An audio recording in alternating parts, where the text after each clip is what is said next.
Hey, small group leaders, Dave Dummitt here. It is so good to be able to speak into what you guys are doing. You are some of the most important leaders that we have at Willow Creek, and I so appreciate your ministry and what you do.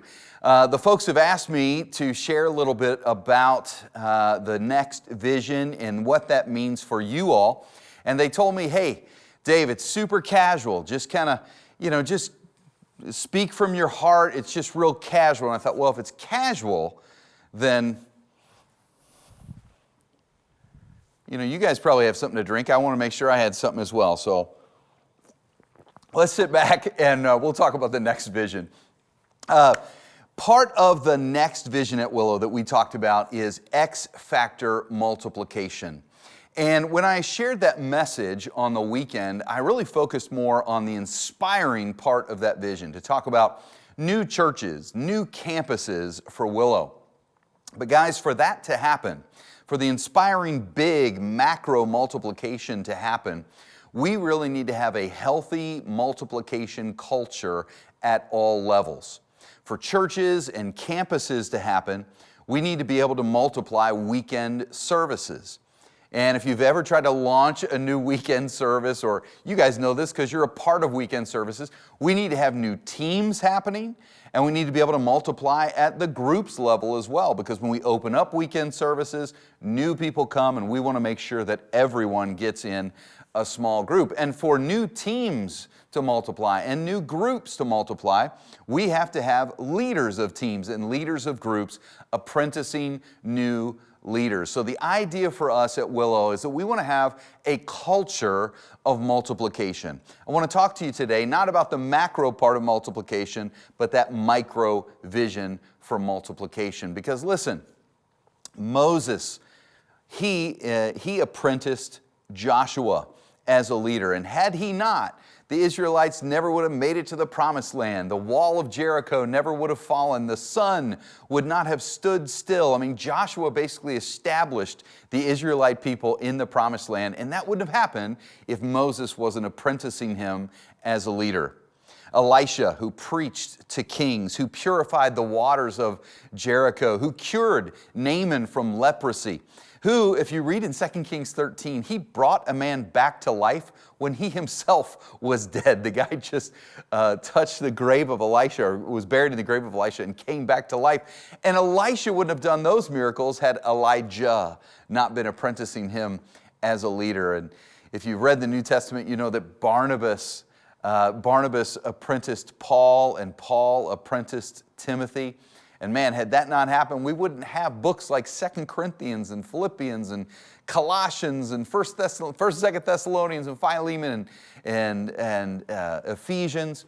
Guys, it's super important that we as leaders are going to apprentice new leaders. Micro multiplication. So first, I want to talk to you about recruiting an apprentice. Recruiting an apprentice. One of the first things you need to do in recruiting an apprentice is to look for someone intentionally. Intentionally. We can't just expect it to happen. We need to be looking for that next person. I don't know if this video will be shown years from now, but at least right now, we just had the NBA championships. And do you know that LeBron James sat down with Anthony Davis at the beginning of this season and said, hey, young ball player, young leader on the team, I want you to know that this season, one of my aims is to take you to a championship. And Anthony Davis kind of said the same thing to LeBron. And I hope you get to go back to a championship, because it was Anthony's sort of first time to come through. But in sports, we talk about that. This is not a foreign concept. We want to be too deep in every position. If you're a good coach of a ball team, you want to make sure that every position you've got a backup. You're seeing apprenticing happen in every position. And guys, it's biblical as well. If you look at 2 Timothy 2:2, this is where Paul is talking to Timothy. He says this, and the things you've heard me say in the presence of many witnesses, entrust to reliable people who will also be qualified to teach others. Let me read that one more time and ask you to think about the 4 generations of leadership there. The things you have heard me say, there's 2, in the presence of many witnesses, Entrust to reliable people, that's generation 3, who will be qualified to teach others. That's the 4th generation. This is how the church could continue to spread so rapidly, is that they were constantly apprenticing new leaders. So here's a couple practices for how to do this intentionally. One is we want to make sure that we have a dashboard. You measure what matters. And so when I think of a team or when I think of a group in our church, I always think of sort of 10 spots, and we have 8 spots, and then we have a 9th spot that's the leader, and then we have a 10th spot where we just intentionally write in the apprentice. Anytime I'm going to lead a team, anytime I'm going to lead a group, I am immediately from the very beginning thinking, who are the people in my group, and then I'm looking for an apprentice from the very beginning. The other thing we do is we pray. I'm praying, God, will you begin to show me, even from the very beginning of this group, even from the very beginning of this team that we're launching, God, show me who my apprentice could be in this group. Someone that could either start a new group or take this group over while I go and launch a new group. God, show me who that apprentice leader could be. And then the other thing that I do when we get together with staff or we get together with different group leaders is we just kind of play a game. Hey, if an ice cream truck were to hit you tonight, who would do your job? Who'd be the person that, and it just kind of forces us to think about who's that person that would be best qualified. And sometimes that first person that pops into your mind is the person that God is saying, hey, this is the person that could be your apprentice. Now, who do you look for? If you're being intentional, who do you look for? I look for someone with spiritual velocity. Spiritual velocity. Well, what do I mean by that? Well, worldly velocity, that's somebody that maybe they have business success or they're professionals in their field or they've got sort of upward mobility and that sort of thing. And that's fine, but we want spiritual velocity. Just because someone is a leader in some other area of life doesn't necessarily mean that they're qualified or called to be a leader in one of our groups at church or one of our teams at church. But the other thing that we talk about is that it's spiritual velocity, not necessarily spiritual position. Well, what do I mean by that? I grew up in church, and so there were a lot of folks that we'd go through Sunday school class, and we knew all kinds of Bible stories and things like that. But just because someone knows the stories or has been in church for a long time or would say, I've been a Christian for a long time, that doesn't necessarily mean that they're growing. That doesn't necessarily mean that they are actively taking their next steps with God. And so for me, I'm looking for that person, whether they've been a Christian for 6 months or 60 years, I'm looking for that person that is passionately, has spiritual velocity, is moving forward in their relationship with Jesus. Just real quick, I'll tell you, there's a conference called Exponential, and it's the largest church planting conference anywhere in the world. And our band at my last church got to lead the worship for that conference. And the guy leading the worship for that conference, man, you know what? He's standing on the stage in front of all of these church leaders, all these people around the world. And guys, nobody would have known that it hadn't been but just a year or two earlier that he was a non-Christian, he was living with his girlfriend. But here's the thing. He came to our church, he got involved in my small group, and after we built some relationship, I asked him to go out to lunch with me. And I just sort of, with as much grace, and it's really for his benefit, it wasn't judgmental, it was just, hey man, I love you so much, and I believe God has more for your relationship with your girlfriend. And I just started to explain. Guys, before I could even get these words out of my mouth, he just starts weeping. And he said, yes. He said, I've been praying about this. He said, I've just gotten this sense that God wants me to move forward. And guys, he ended up moving out of the house there. He let her have the house. He ended up living in my basement for 3 months before they got married. And here's the thing. He just was taking such powerful next steps with God. It was powerful to watch. And so we asked him to lead worship for this event, and it was phenomenal. Guys, there are people around you that they don't know whether it's pronounced Malachi or Malachi, okay? But they might be the ones. Maybe they haven't been Christians for a long time, but they might be the ones, when you talk about taking next steps with God, they start to tear up. They're just so passionate. I'm looking for spiritual velocity. I can work with people like that. And I'll tell you why, because we're going to be coaching them along the way. You look at what Jesus did. He took these 12 disciples that had not really made it in the Jewish educational system to be rabbis, and so that's why they were out fishing and doing tax collection and things like that. But Jesus looked at them and said, you know what? I can work with you because I'm going to be with you. And he did on-the-job training with them. And so be looking for people that don't just have worldly philosophy or spiritual position, but have spiritual velocity. Let me give you another quality that I look for in an apprentice.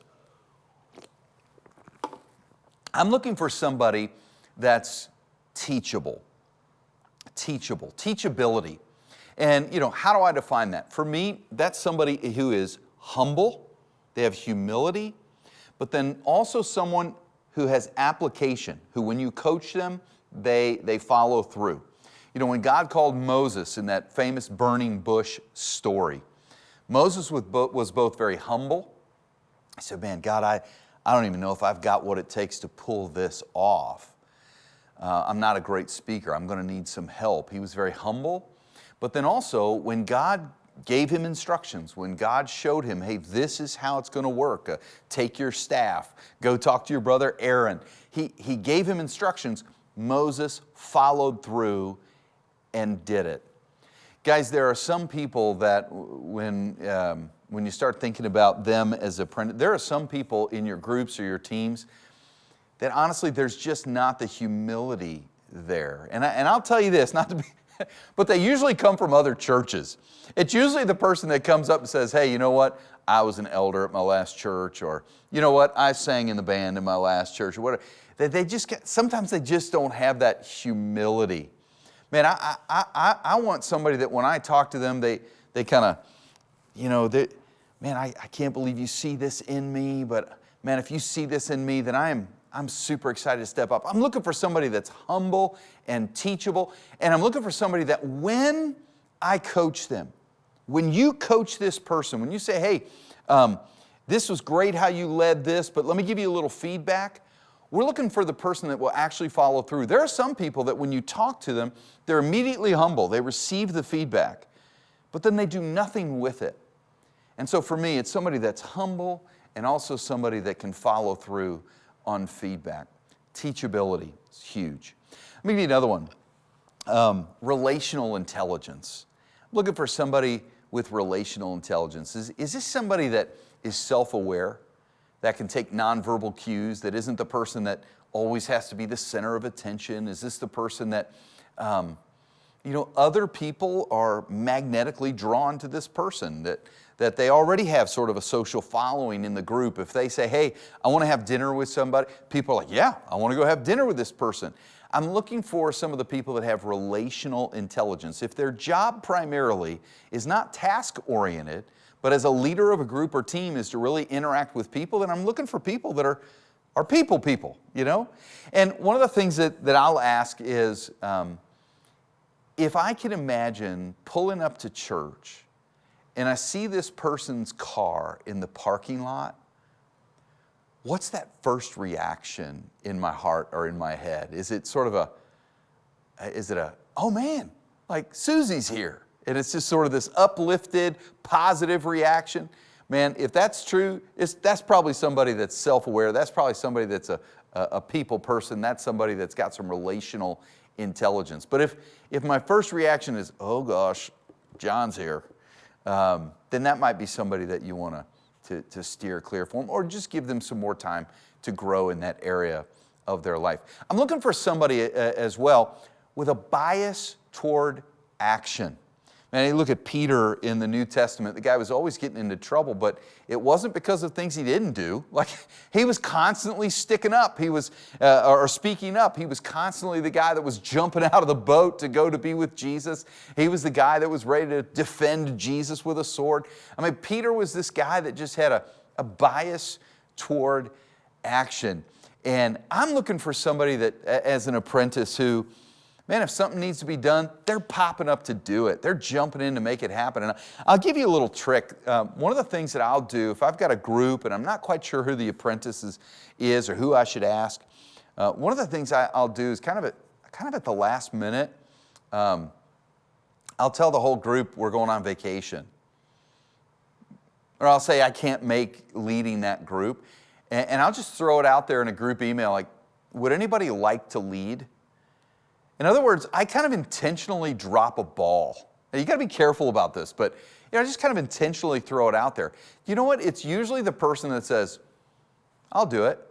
That's the person with a bias for action, and it just might be the person that God's calling you to ask to be your apprentice. And then finally, after you've watched for a bias for action, you've watched for people that are relationally intelligent, spiritual velocity, all these things, man, it's at that point that I'm ready to say, God, who is this person, and make the ask. That's really the final step in recruiting an apprentice, is to make the ask. And for this, I always think about my 4 favorite letters in the alphabet, which are I-C-N-U. I-C-N-U. And maybe you as a leader in our church, you can remember the moment when someone looked at you and said, hey, I see in you that you could be a great small group leader. I see in you that God's wanting to call more out of you, that God has made you, He's wired you, He's wired you up to do this thing, to have some spiritual, significant conversations and lead a team or lead a group. And maybe you remember how powerful that moment is. Guys, this is one of my favorite moments in ministry, is to come to somebody, a new apprentice leader, and to say, hey, I see in you that you could be an incredible apprentice and help me take the mission of this group or this team forward. Guys, the final step to recruiting an apprentice is to make the ask.